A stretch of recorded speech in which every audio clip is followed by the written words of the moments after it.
Bon réveil sur RMC, toute l'info à 7h30, Thibaut Texer. Bonjour Thibaut. Bonjour Mathieu, bonjour à tous. Les conséquences de la douceur exceptionnelle de cette fin d'année pèsent sur le monde agricole, inquiet pour les récoltes à venir.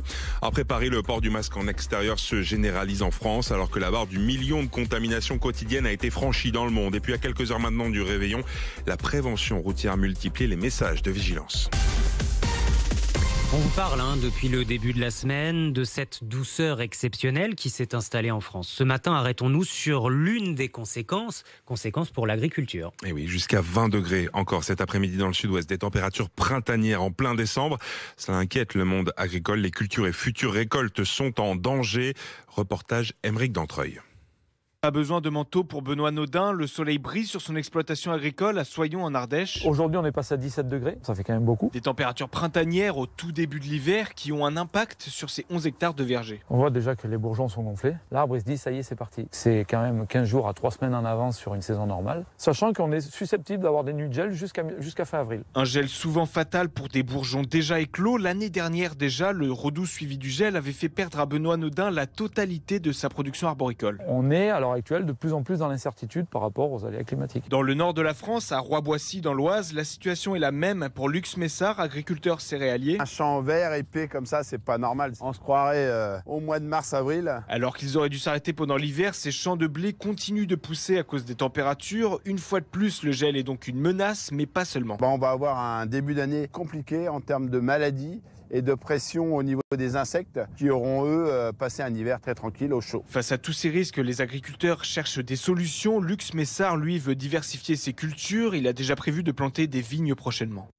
Et s'il y a une bonne nouvelle avec ce redoux, parce qu'il en faut bien une, c'est que vous allez pouvoir ouvrir les fenêtres ce soir pour le réveillon, aérer les pièces. C'est l'un des gestes barrières. Médecins et gouvernement martèlent depuis plusieurs jours l'importance de les respecter.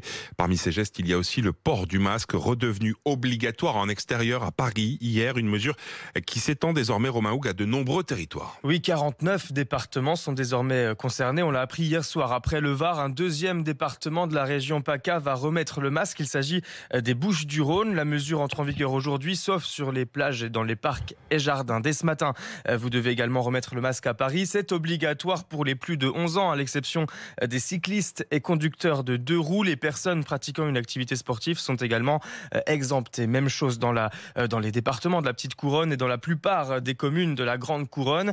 Autre grande ville concernée, Lyon et Villeurbanne. Le masque qui fait son retour pour 3 semaines, sauf entre 2h et 6h du matin. Dans l'Ouest, obligation s'étend de la Loire-Atlantique à la Seine-Maritime en passant par la Vendée. Les contrevenants s'exposent à une amende de 135 €. Les précisions de Romain Hougue ce matin sur RMC.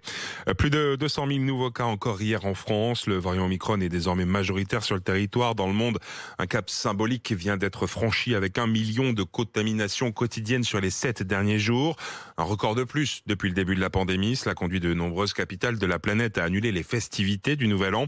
Et pourtant, Martin Cadoré, il y a de l'espoir ce matin puisque le pic de la vague d'Omicron pourrait déjà être atteint dans plusieurs pays. Moins 30% de contamination en une semaine en Afrique du Sud. Premier pays à avoir identifié ce variant Omicron. Tous les indicateurs suggèrent que le pays a passé le pic de cette nouvelle vague, se réjouit le gouvernement, qui met donc fin au couvre-feu de minuit à 4h du matin et autorise à nouveau la vente d'alcool après 23h. Plus proche de nous, au Royaume-Uni, premier pays européen touché par Omicron. Jusqu'ici, l'hôpital n'est pas submergé. Les dernières statistiques disponibles font état de 2,5 fois plus de cas que lors du pic de la vague de janvier dernier. Et malgré tout, 3 à 4 fois moins d'hospitalisation qu'à l'époque. Les spécialistes restent tout de même prudents. Hier, le taux d'occupation des lits d'hôpital a grimpé de 10% en 24 heures seulement. Et le service national de santé a annoncé prévoir jusqu'à 4000 lits provisoires pour se préparer au scénario du pire. Une crise sanitaire qui sera très certainement évoquée ce soir par Emmanuel Macron pour les derniers vœux présidentiels de son quinquennat. Et à 100 jours du premier tour du scrutin, les candidats seront nombreux aujourd'hui à présenter leurs vœux sur Internet. RMC 7h34. On en vient maintenant à ces débordements hier à Calais. Lors d'un démantèlement d'un camp, une rixe a opposé migrants et forces de l'ordre faisant plusieurs blessés des deux côtés. Maxime Lévy, que s'est-il passé ? C'est une nouvelle évacuation d'un camp de migrants qui cristallise les tensions. Les réfugiés refusent de quitter les lieux. On leur interdit de récupérer leurs affaires. Un affrontement avec les forces de l'ordre commence. Les policiers reçoivent de nombreux projectiles, des dizaines de pierres. Plus d'une centaine de migrants font face à la colonne de CRS, explique la préfecture. De nombreux blessés sont à déplorer. Du côté de la police, Régis Debord, délégué national CRS UNSA Police, n'a jamais vu un affrontement aussi violent à Calais. On a 16 blessés avec certains fractures du tibia, fractures du tarse, des plaies ouvertes avec besoin de points de suture, des dos bloqués par des projectiles. Donc voilà, on sent bien que la tension était quand même très très vive et qu'il y avait une envie d'en venir aux mains face aux forces de l'ordre. Selon les ONG sur place, au moins 3 migrants ont également été blessés et transportés à l'hôpital.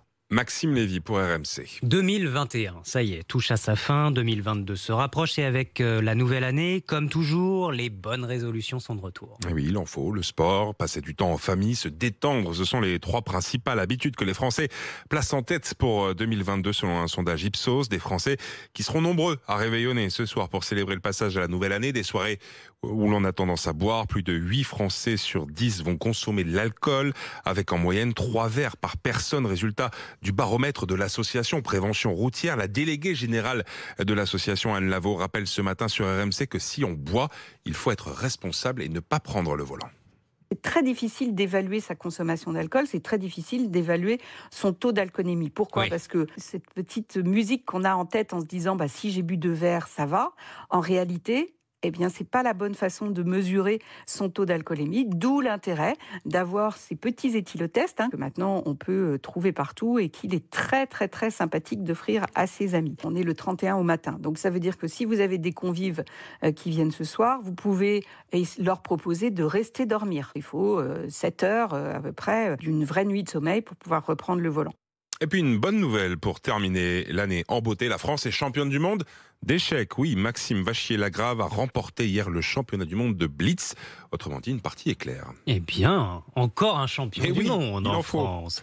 Les courses à Vincennes en ce dernier jour de l'année. Et oui, rendez-vous 13h50 sur RMC Découverte en direct. Le 7 Epsom d'Airfray, le favori des pronostics de la Dream Team RMC. L'outsider, c'est le 4, Goldie. Marie le 7 et le 4. Merci beaucoup Thibaut Texer, on se retrouve